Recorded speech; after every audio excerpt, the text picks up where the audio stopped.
사랑하는 성도 여러분, 지난 목요일에 저는 비엔나에 올라와서 교회에 들렀습니다.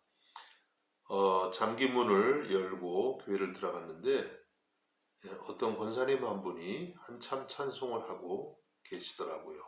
그래서 방해를 하지 않으려고 조용히 제 사무실로 들어가서 앉아 있었습니다. 권사님이 찬송을 다 마치고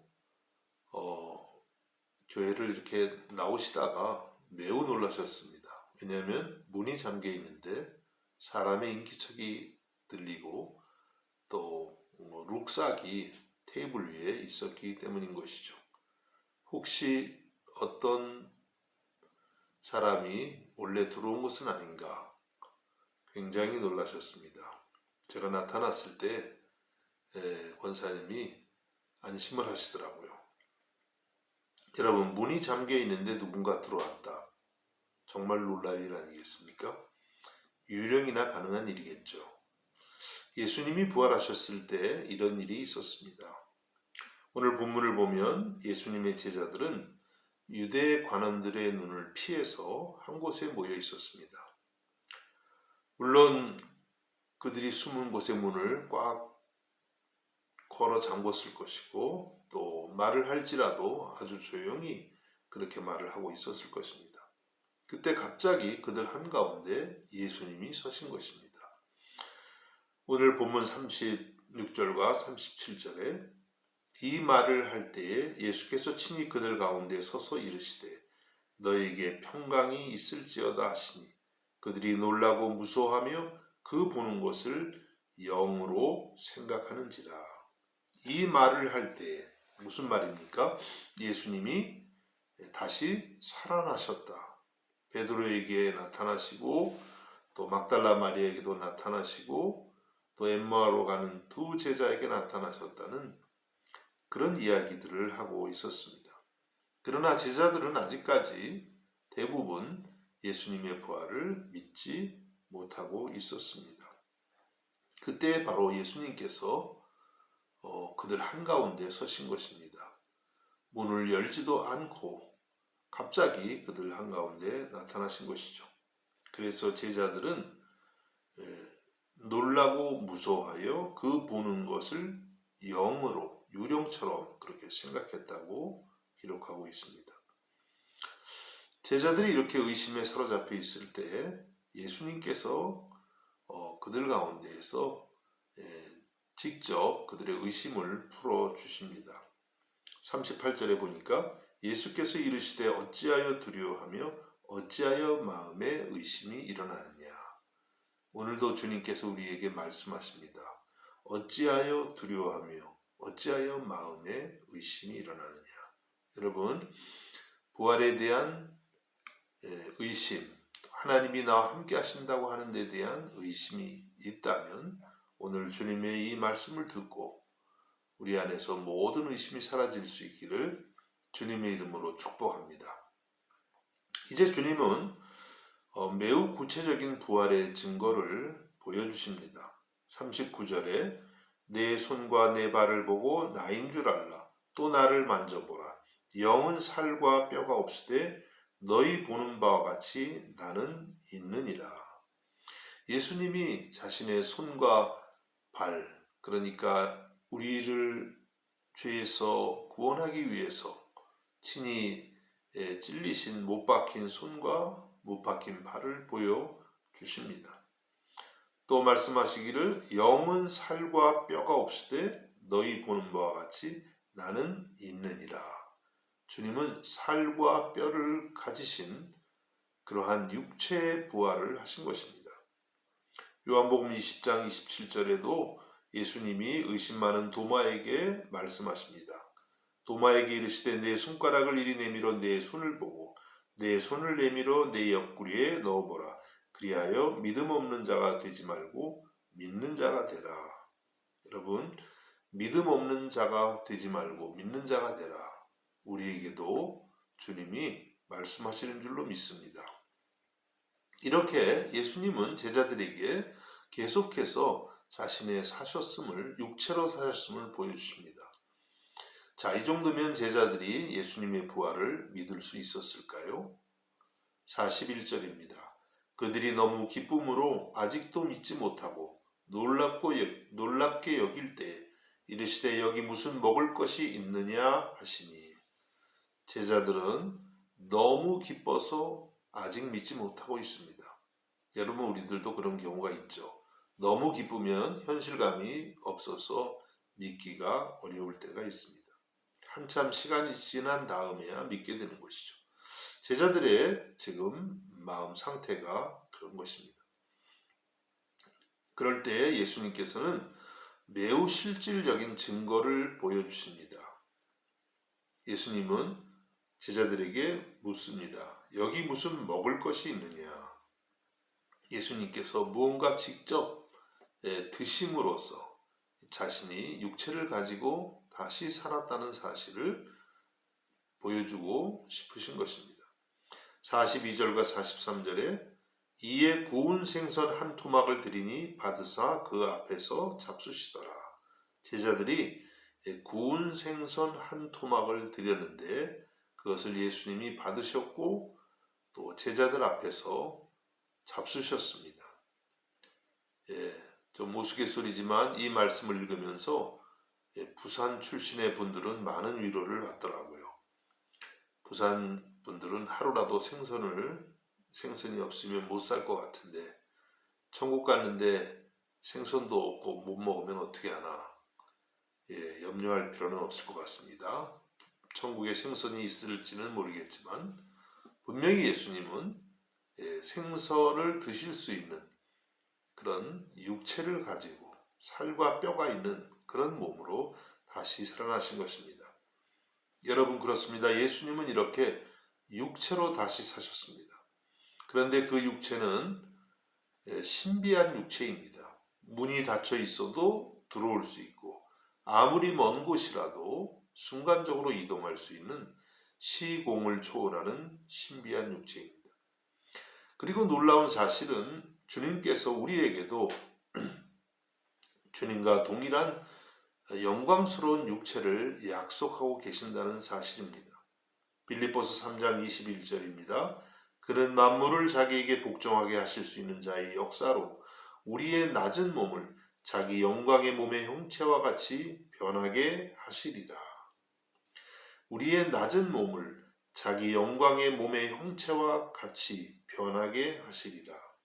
여러분, 지금 우리의 몸은 낮은 몸, 병들고 또 연약한 그런 육체입니다. 우리가 지금도 눈에 보이지 않는 바이러스 때문에 온 인류가 쩔쩔매고 있습니다. 이렇게 연약한 육체를 주님과 같은 영광스러운 몸으로 변화시켜 주신다는 것입니다. 이것이 바로 성도의 참된 소망이 됩니다. 주님이 다시 오실 때에 우리에게 주님과 같은 영광스럽고도 신비스러운 육체를 허락하시는 줄로 믿습니다. 여러분, 오늘 비록 여러분이 고통스러울지라도 또 여러분의 몸이 아플지라도 낙심하지 마시기를 바랍니다. 예수님이 다시 오실 때 여러분에게 영광의 몸, 썩지 않는 몸, 신비스러운 영원한 몸을 여러분에게 허락하시는 줄로 믿으시기를 바랍니다. 부활절을 맞이해서 이것이 진정 저와 여러분의 참된 비전이 될 수 있기를 주님의 이름으로 축복합니다. 이제 예수님은 제자들에게 부활의 사건에 대한 성경적인 의미를 가르쳐 주십니다. 44절입니다. 또 이르시되 내가 너희와 함께 있을 때 너희에게 말한 바 곧 모세의 율법과 선지자의 글과 시편에서 나를 가리켜 기록된 모든 것이 이루어져야 하리라 한 말이 이것이라 하시고, 예수님 말씀하십니다. 지금 며칠 사이 일어난 십자가의 사건, 부활의 사건, 이 모든 것은 어느 날 우연히 갑자기 일어난 사건이 아니라 하나님께서 구약에서 미리 약속하신 하나님의 언약이 성취된 것이라고 그렇게 말씀하십니다. 이렇게 생각해 보면 예수님을 팔아넘긴 가룟 유다의 행동, 예수님을 배척한 종교인들, 빌라도 총독이 예수님께 십자가형을 선고한 이 모든 것들도 결국은 하나님의 언약을 성취하는 도구일 뿐이라는 것이죠. 모든 것이 성경의 언약을 이루기 위한 일이라고 하시는 것입니다. 그렇습니다, 여러분. 예수님이 이 땅에 오셔서 우리를 위해 십자가에 죽으시고 부활하신 이 사건은 바로 구약 성경에 수없이 예언된 말씀의 성취인 것입니다. 예를 들어서 출애굽기에서 유월절 어린 양이 나옵니다. 그것은 예수님께서 유월절에 세상 죄를 지고 가시는 그것을 미리 보여주고 있습니다. 이사야서 53장의 고난받는 종에 대한 예언은 예수님의 십자가 고난을 아주 선명하게 그려주고 있습니다. 선지자 요나가 물고기 뱃속에 들어갔다가 사흘 만에 다시 살아난 것은 예수님이 무덤에 묻히셨다가 사흘 만에 다시 사실 것을 예표하고 있습니다. 사도행전 2장 27절은 시편 16편 10절을 인용해서 예수님의 부활을 증거하고 있습니다. 이는 내 영혼을 음부에 버리지 아니하시며 주의 거룩한 자로 썩음을 당하지 않게 하실 것이미로다. 주의 거룩한 자, 곧 그리스도를 썩음을 당하지 않게 하실 것이라는 시편의 말씀이 이루어진 것이라고 말씀하고 있습니다. 여러분, 이와 같이 하나님은 오래전부터 예수 그리스도를 약속하시고 그 모든 약속을 지키셨습니다. 아들을 십자가에 내어주시면서까지 그 약속을 지키신 것입니다. 여러분, 우리는 이와 같이 언약을 지키시는 신실하신 하나님을 믿습니다. 주님을 믿는 자마다 모든 죄를 사해 주신다는 약속을 우리는 그래서 믿습니다. 우리에게 영원한 몸의 부활을 주신다는 약속을 우리는 믿습니다. 여러분, 이와 같이 신실하신 하나님을 날마다 의지할 수 있기를 간절히 바랍니다. 시편 89편 34절에서 내 언약을 깨뜨리지 아니하고 내 입술에서 낸 것은 변하지 아니하리로다. 하나님은 약속하신 언약을 결코 깨뜨리지 않으십니다. 한번 입술에서 내신 것은 반드시 이루시는 하나님이신 줄로 믿으시기를 바랍니다. 여러분, 우리가 살아가는 세상에서 세상 때문에 우리는 얼마나 많은 실망을 합니까? 사람 때문에 우리는 얼마나 많은 실망을 합니까? 그 모든 것은 신실하신 하나님을 의지하라는 하나님이 주시는 사인인 줄로 믿습니다. 날마다 이와 같이 신실하신 주님을 붙들고 주님의 약속을 붙들고 승리할 수 있기를 우리 주님의 이름으로 축복합니다. 이렇게 주님은 제자들의 마음을 열어서 성경을 깨닫게 하셨습니다. 45절에 보니까 이에 그들의 마음을 열어 성경을 깨닫게 하시고, 여러분, 하나님 말씀을 우리가 깨닫게 되는 것, 이것도 우리 자신의 지혜나 지식으로 되는 것이 아니라 주님이 마음을 열어주실 때에만 가능한 것을 알게 됩니다. 시편 기자는 시편 119편 18절에서 이런 기도를 드립니다. 주여, 내 눈을 열어서 주의 율법에서 놀라운 것을 보게 하소서. 주여, 내 눈을 열어서 주의 율법에서 놀라운 것을 보게 하소서. 이 기도가 저와 여러분의 기도가 될 수 있기를 바랍니다. 그리하여서 주님의 말씀이 깨달아지고 또 주의 말씀 속에서 살아계신 예수 그리스도를 만나는 놀라운 내가 있기를 우리 주님의 이름으로 축복합니다. 이제 예수님은 제자들에게 증인의 사명을 주고 계십니다. 46절에서 48절이 되겠습니다. 또 이르시되 이같이 그리스도가 고난을 받고 제3일에 죽은 자 가운데서 살아날 것과 또 그의 이름으로 죄사함을 받게 하는 회개가 예루살렘에서 시작하여 모든 족속에게 전파될 것이 기록되었으니 너희는 이 모든 일의 증인이라. 여러분, 예수님을 목격한 이제 제자들은 먼저 부활신앙을 개인적으로 가져야 됩니다. 그래서 예수님께서 제자들에게 직접 생선을 드시면서까지 자신이 다시 육체로 사셨음을 보여주셨습니다. 그런데 여기가 마지막 끝이 아닙니다. 이제 제자들은 자신이 목격한 것을 온 세계에 전해야 하는 증인의 사명을 갖게 되는 것입니다. 여러분, 우리도 마찬가지입니다. 우리가 예수님이 다시 사신 것을 믿는다면 우리들도 예수 그리스도가 살아계심을 증거해야 되는 사명이 있습니다. 우리 안에 예수님으로 말미암아 참 소망과 참 기쁨이 있음을 전해야 합니다. 그래서 부활신앙은 우리를 사명자로 만들어 줍니다. 내가 어디에서 무엇을 하든지 살아계신 그리스도를 증거하는 것이 우리의 사명이 되는 것입니다. 여러분, 이와 같이 여러분들도 부활 증인의 사명자가 되실 수 있기를 간절히 바랍니다. 어떻게 이러한 증인이 될 수 있을까요? 먼저는 예수님의 복음이 온 세계에 전해질 것이라는 사실을 확신하시기를 바랍니다.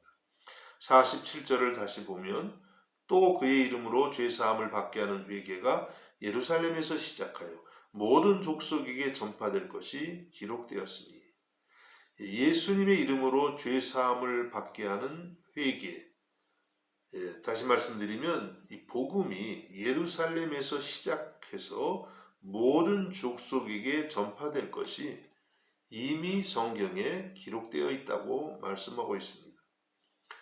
예수님이 십자가에서 죽으시고 다시 사실 것만 기록된 것이 아니라 바로 그 복음이 온 세계에 증거될 것이 구약 성경에 이미 기록되어 있다고 말씀하고 있습니다.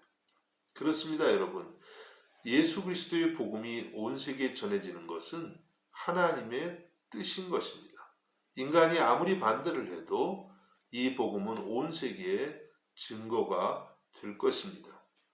그래서 우리가 그리스도의 증인이 된다는 것은 아무런 미래가 없는 막연한 일을 하는 것은 아닙니다. 이미 주님이 계획하시고 주님께서 이끌어 가시는 주님의 일에 동참하는 것이죠. 만일 내가 주의 증인이 되지 않는다면 어떻게 될까요? 주님께서 주님의 일을 하실 수 없을까요? 아닙니다. 주님께서는 분명히 이 모든 일을 하시겠다고 이미 성경에 기록하고 계십니다.